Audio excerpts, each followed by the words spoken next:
Alors Dominique, on a fait déjà une vidéo avec toi sur les ciels, c'est la grande spécialité des ciels, avec la composition, sur les couleurs, etc. Et puis des petites esquisses, je t'ai déjà comme ça. Là, tu viens de faire un travail complet, Du début jusqu'à la fin. début jusqu'à la fin, sur Un ciel tourmenté. Ciel tourmenté du Nord. Voilà. On a quelques-uns de temps en temps. On appelle ça un ciel dramatique. Un ciel dramatique. Oh, ça va mettre l'ambiance. Et avec notre grande spécialiste des ciels à l'aquarelle. On y va? On y va. Alors, le matériel, tu sais, on commence toujours par le matériel. Le matériel, j'ai bien sûr tous mes pinceaux, j'ai des couleurs que j'ai déjà dans ma palette là. Hein, donc, oui, il faut décrire. Donc, hein, du jaune de Naples, du l'orange Windsor, du rose permanent, un petit peu de gris de Pen, du bleu outre-mer avec là il y a un bleu Windsor, du cobalt, ça je vais pas m'en servir, et du jaune transparent. D'accord, très bien. Voilà. Et Super. puis j'ai pris un morceau de scotch parce que je vais en mettre. Ruban crêpe. Ah voilà, le ruban crêpe. Scotch c'est une marque et c'est pas du tout comme ça, donc ça c'est du ruban crêpe. Du ruban crêpe pour pouvoir préserver un blanc, ça sera un peu joli à la D'accord, fin, hein. ouais, d'accord. Voilà. Okay. Et là puis, tu commences par la composition. Voilà.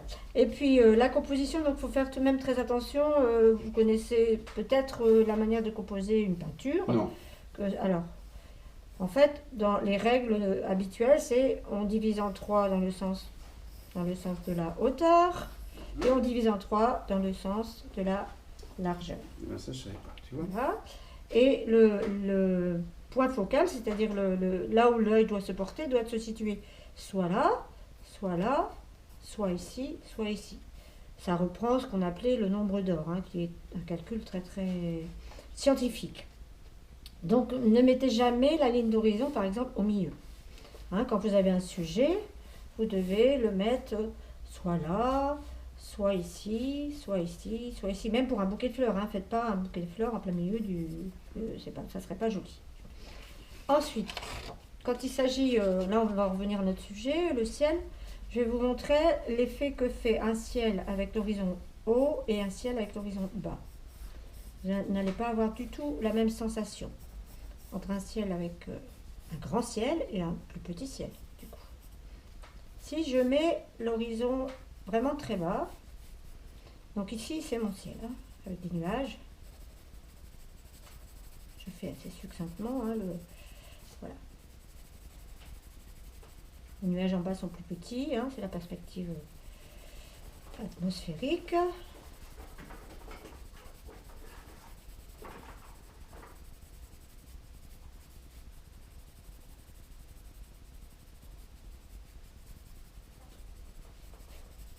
Voilà mon ciel, mon grand ciel, avec ici le paysage. Ici des silhouettes d'arbres et de maisons, mettons, hein. La campagne, voilà. Petite maison, dans les Flandres, voilà. Donc voilà un grand ciel. Et maintenant, je fais le contraire, je vais faire un ciel plus haut, jamais au milieu, de toute façon. Donc là, je le fais aussi avec mes nuages, plus vite fait bien sûr.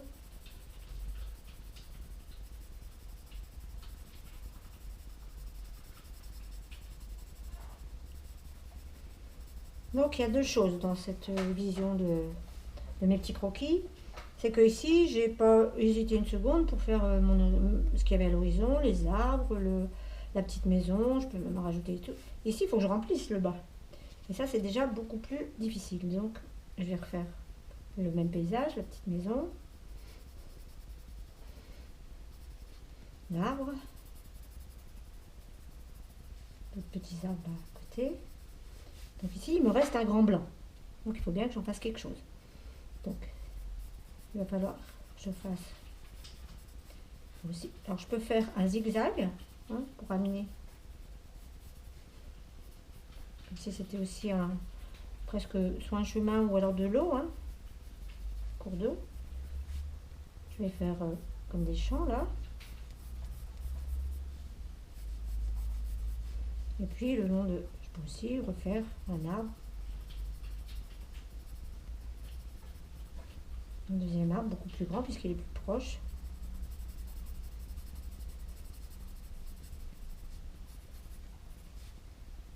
Donc la sensation n'est pas du tout la même entre ce croquis-ci et ce croquis-là. Et c'est ce qu'on appelle une sensation plus dramatique, on va dire. Hein.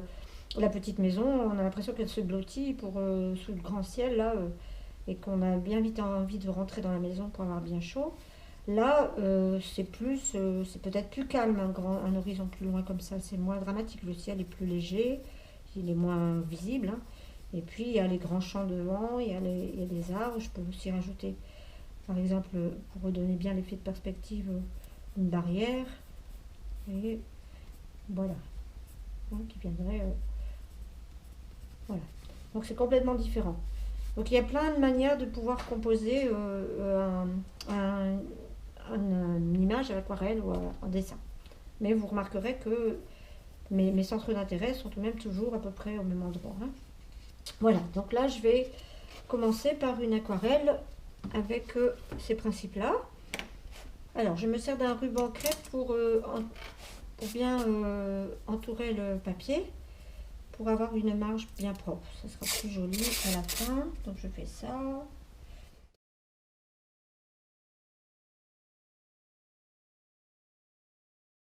Donc là je vais m'aider d'une photo, justement d'une photo dans les Flandres. Donc je vais dessiner l'horizon, je vais le faire assez bas, je vais faire un grand ciel bien flamand.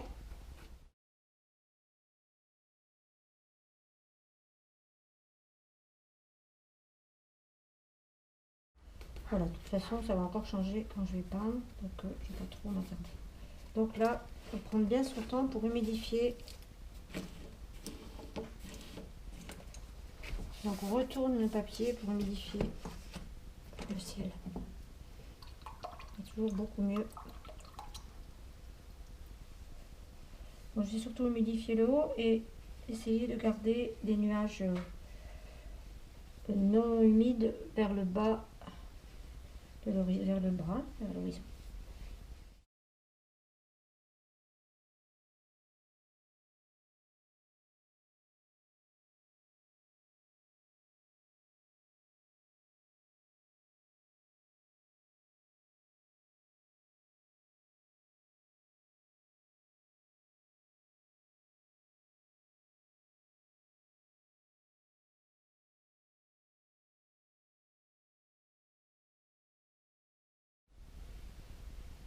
Je reste très douce avec le papier. Hein. Le papier mouillé est encore plus fragile qu'un papier sec.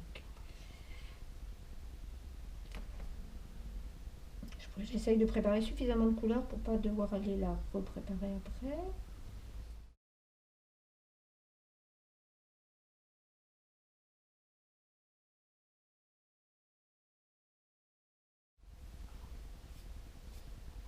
Pour avoir des gestes amples, ça c'est important.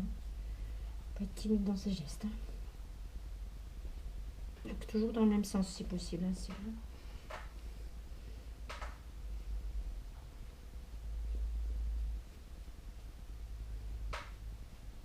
je vais petit à petit changer un peu de couleur, remettre plus de... Donc je répète que tant que le ciel est mouillé, tant que le papier est mouillé, on a tout notre temps.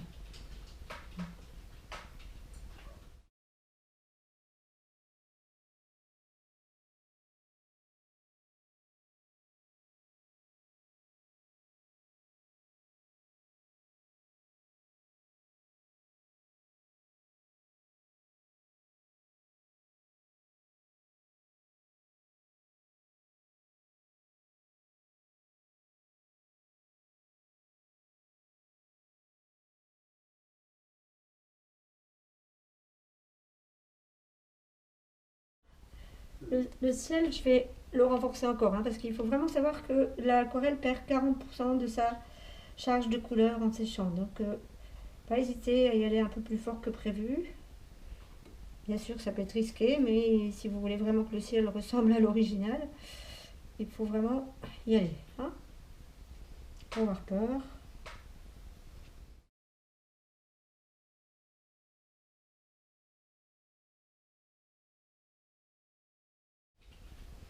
Alors, mon ciel là, il y a déjà premier jet.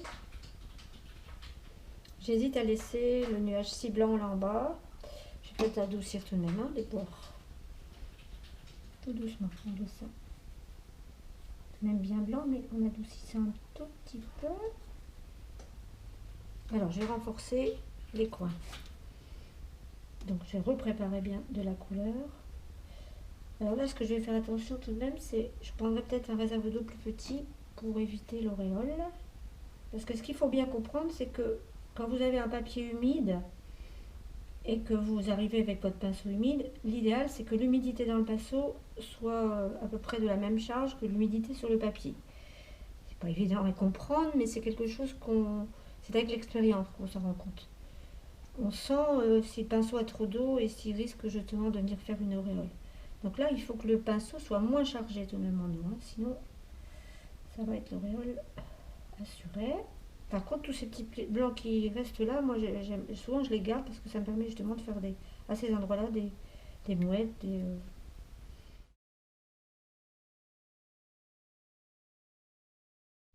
Et vous voyez, je décharge tout de même mon pinceau, hein, parce que sinon c'est trop risqué. Voilà, donc je garde le même pinceau, mais je le décharge en couleur.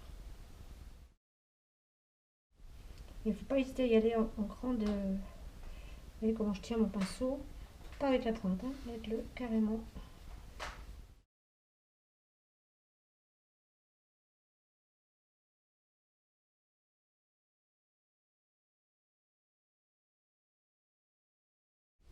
Je reprends de la couleur, là vous voyez, mais doucement, hein, je fais attention. Là je vais avec la pointe, non, c'est vers le bas, donc doucement, doucement.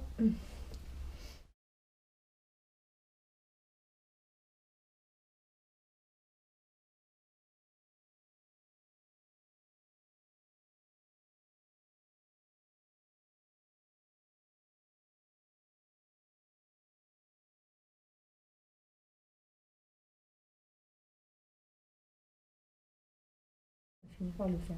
Mais... En cours de route, hein, vous pouvez avoir une intention au départ et en cours de route, selon ce qui se passe, l'aquarelle c'est ça aussi, hein, c'est de voir si ce qu'on a fait, c'est mieux de continuer dans le même sens ou pas. Hein, c'est toujours possible de... Vous voyez, par exemple, là, je m'aperçois qu'en bas, je peux faire avec des petites auréoles, je peux faire des... J'ai des petites auréoles, j'ai même des grandes. Je peux faire des effets. Hein.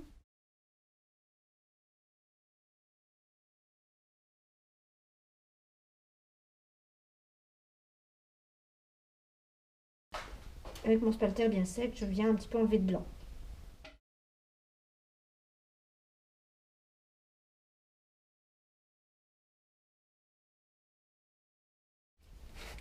Il y a toujours aussi possibilité quand vous avez un ciel, par exemple, quand un endroit ne vous plaît pas, ce qui peut arriver, il y a tout de même, par exemple, moi j'aime beaucoup l'endroit qui est là en bas. Rien ne m'empêchera de venir recouper mon aquarelle en format marine, par exemple. Ça aussi, il faut le savoir, hein, quand il y a quelque chose qui ne vous plaît pas, il y a toujours moyen de recadrer. Et ça, en recadrant, on obtient parfois de très jolies choses. Voilà pour le ciel. Donc maintenant, on va passer au... J'ai un petit peu gommé parce que j'ai les traits de mon dessin, puisqu'on voit trop on risque de les voir après. Ça, c'est toujours un petit peu embêtant.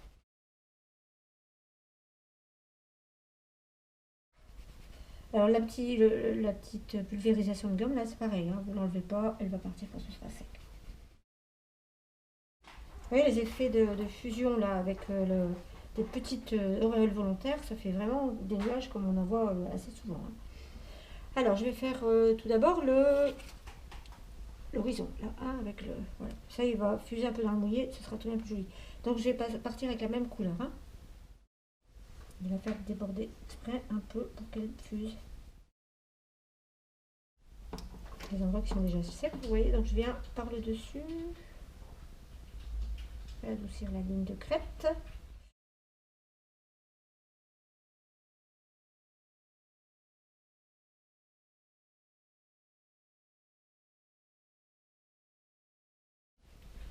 Donc maintenant, on va passer...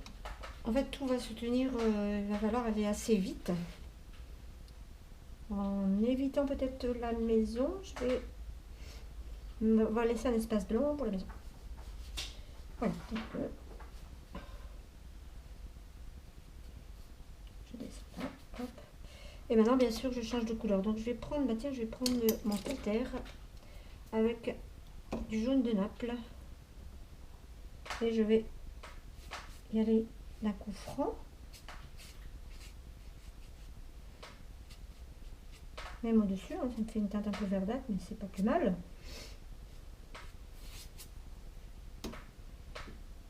Un petit peu plus de jaune transparent. Il est fort puissant celui-là, donc on va essayer un petit peu de... On l'adoucira après, pas de problème.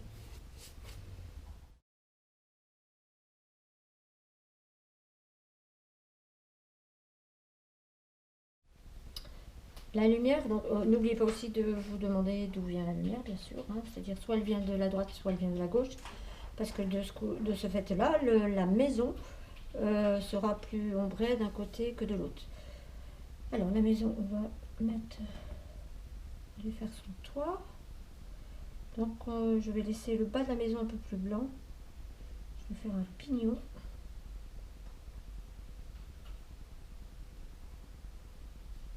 Vous voyez qu'il est possible de travailler les fins détails même avec un gros spalter. C'est quelquefois mieux même qu'un petit pinceau, parce qu'on a trop tendance, sinon, à s'attarder dans les détails. Et ça, c'est un tort. Je vois beaucoup d'élèves qui travaillent avec des trop petits pinceaux.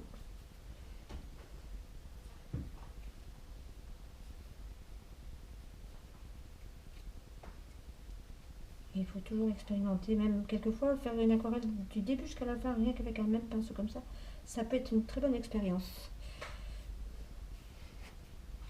Voilà. Donc, j'avais pris de la terre de sienna pour la maison. Donc le fait que j'ai travaillé assez vite dans le milieu, vous voyez, il se crée des jolis effets de... Là, vous voyez, l'eau remonte et crée des très beaux effets. Pour ça, il faut travailler vite. Si on travaille trop lentement, on n'aura jamais ces effets-là.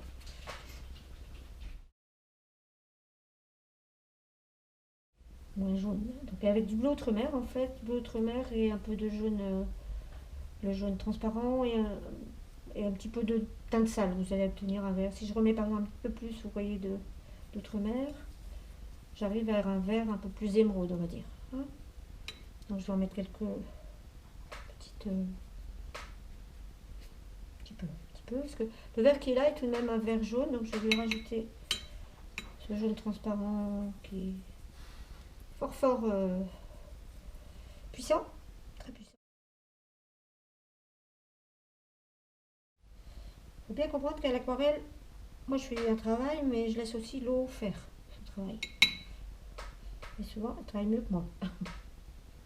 Donc il faut connaître un petit peu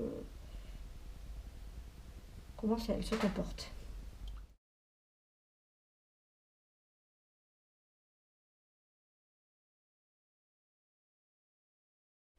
Donc vous voyez, j'ai pas fait je pense que c'est des choux, j'ai pas fait chaque chou les uns après les autres. Hein. Je vais passer le vert et l'eau remontant, ça fait des petits effets. Ensuite, on va changer de pinceau parce qu'il y a des arbres. La maison, je la terminerai en dernier.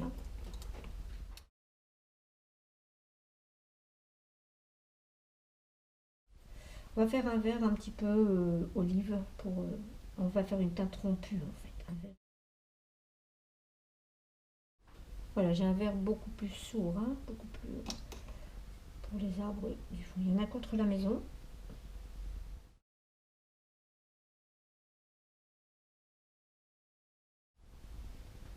De temps en temps, je change un peu les gammes de couleurs pour toujours faire le même.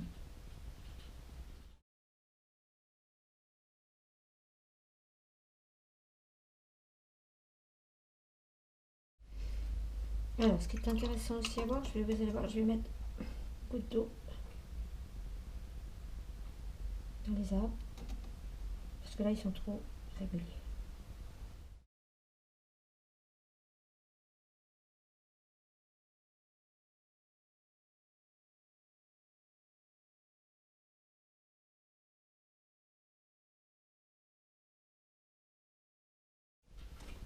éventuellement pencher un peu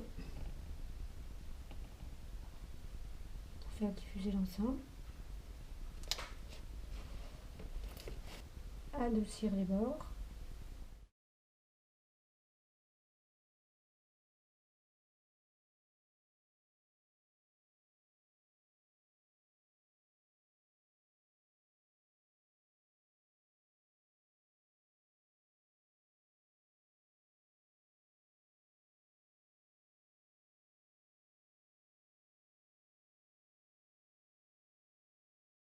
Je suis obligée d'attendre un peu, vous voyez, c'est encore très mouillé dans le bas, tant que c'est mouillé. Donc je vais peut-être m'occuper de la petite maison, tiens, dans ce temps-là. Mais je vais laisser pas mal blanc, hein, parce que c'est... Bon, il faut lui faire quelque chose, bien sûr, elle ne peut pas rester aussi blanche. Mais je pense tout de même que... Il faut tout de même qu'on voit vraiment que la lumière arrive de ce côté-là. Donc je vais faire une illusion de toit, un petit peu, très légèrement. Puisque c'est éclairé, on va lui faire une ombre sous le... Alors, les ombres en dessous des toits, c'est souvent bleuté, hein, toujours. Et puis, je vais lui faire ces petites portes et ces petites fenêtres. Hein. Sur la photo, c'est un hangar, je n'ai pas fait de hangar. Hein. Donc, je vais prendre un bleuté. Donc, les petites fenêtres. C'est pas la peine de trop en faire. On vaut mieux que les suggérer. Hein. Surtout, surtout.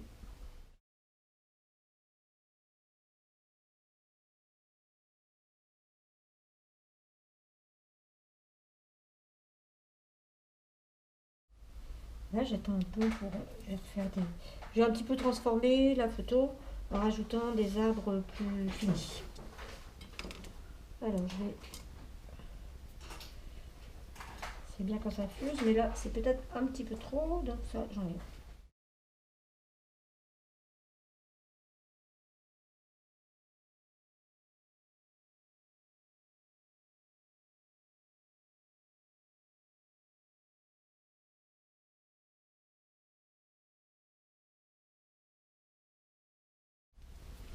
Alors, petit pinceau. Celui-là, c'est fait quelque chose de très fin. Il y a aussi ce qu'on appelle le pinceau filet qui peut me faire. Ça, vous allez voir, je vais faire des choses avec aussi. Il est vraiment, il n'y a presque pratiquement qu'un poil au bout, hein, pour faire des fines choses.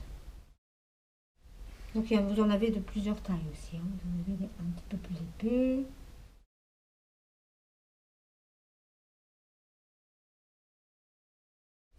Là, j'ai que de l'eau hein, sur mon petit pinceau, donc je vais... Voilà, je forme des branches. Le petit traceur vient tracer une fine ligne plus claire. C'est le bon moment là pour avoir des troncs d'arbres. Mais au lieu qu'ils soient foncés, les troncs d'arbres, ils sont en négatif. Alors, je vais remettre des petites gouttes d'eau de temps en temps pour avoir des petits arbres ronds. Vous voyez, comme là. Donc là, hop, non, c'est trop sec là. Mais là, si je fais ça, je vais avoir un petit... Donc maintenant, je m'abstrais complètement de la photo. Hein. En fait, je prends les photos pour démarrer et après, je me crée mon monde.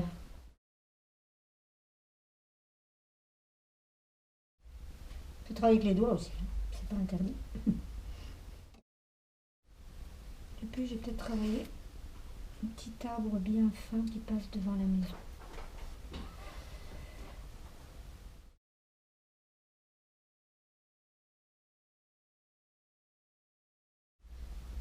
Très amusant aussi de travailler les arbres. Leur structure, leur... Ça aussi, il faut en faire beaucoup pour savoir, pour comprendre comment ils sont les arbres. Comment les branches s'accrochent les unes aux autres.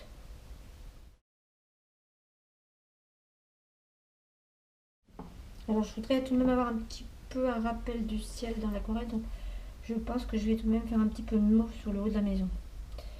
Ça fera un rappel de la couleur du ciel. Hein, donc je vais enlever mon vert là, vraiment. Et je vais refabriquer un mauve très léger.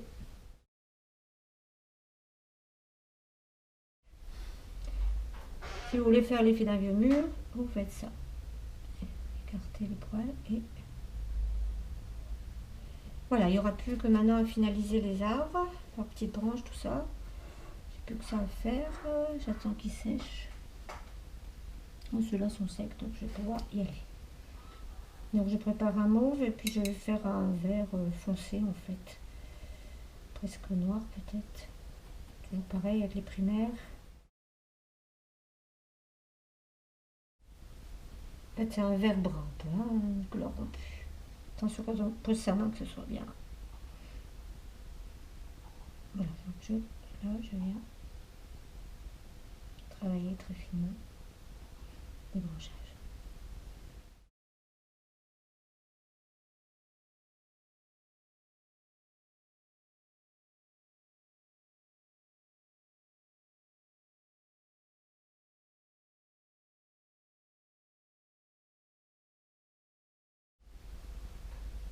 Un petit peu de jaune de jaune transparent, hop, une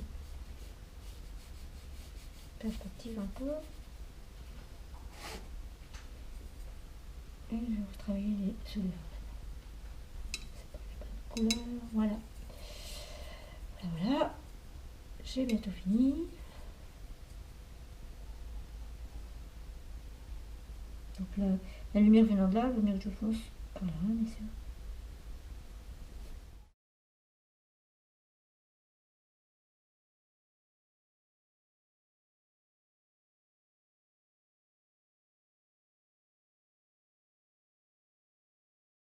Et je vais faire simplement petite allusion à des mouettes, c'est tout, fini. J'enlève, vous voyez, il part tout seul le petit éclat qu'il y avait tout à l'heure. Je terminerai tout de même par quelque chose que j'aime bien, vous allez voir. Donc là, je reprends un peu de mauve. Simplement, je vais... Allez, il y a des tout petits oiseaux là. Petite envolée de... À peine, à peine. Hein.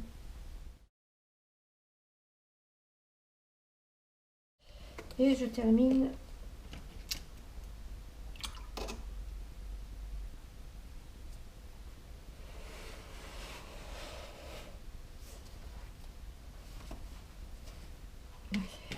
de projection.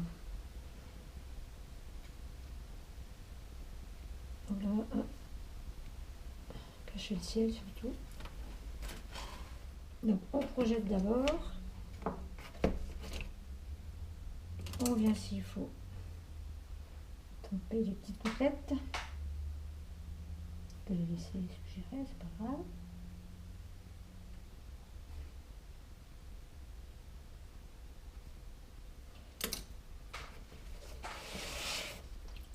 Et après, on vient faire couler. Voilà. Ça dynamise tout de suite la composition.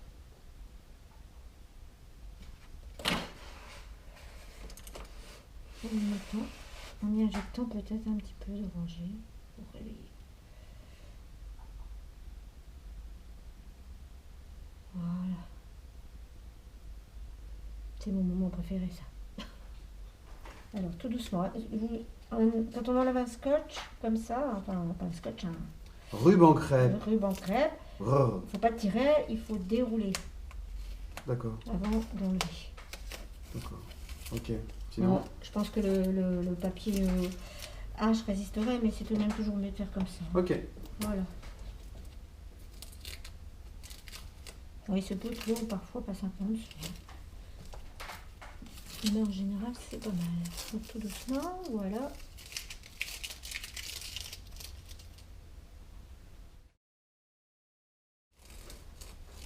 Ah, super, comme ça c'est bien. Regardez cette beauté. Alors là, je sais même pas s'il faut des commentaires. Regardez ça comme c'est super. Ça a été travaillé dans l'humide. Ah là là là là, c'est super. Voilà. J'adore la composition. Oui, alors la composition, c'est important. Le ciel est très bas là. Il n'y a presque rien de paysage. Mais c'est ça qui rend le côté dramatique. Bas. Le ciel est très bas, c'est ça. Voilà. Dramatique, c'est ça. Hein. Voilà. Dramatique, ça veut dire qu'il est fort moutonneux et qu'en plus, du coup, ça tasse un peu le bas, quoi. Mais c'est canon. On a envie de rentrer dans la petite maison pour avoir bien chaud. On a envie de s'y mettre surtout, c'est ce que vous devez faire. Vous avez fait, vous allez faire après la première lecture. Je ne sais pas comment vous fonctionnez, mais ça donne envie, vraiment, vraiment envie. C'est magnifique. Merci beaucoup, Dominique. À vous, voilà. Vous avez tous les modèles, vous avez tout ce qu'il faut pour bosser. À vous. Et on bosse. Au boulot.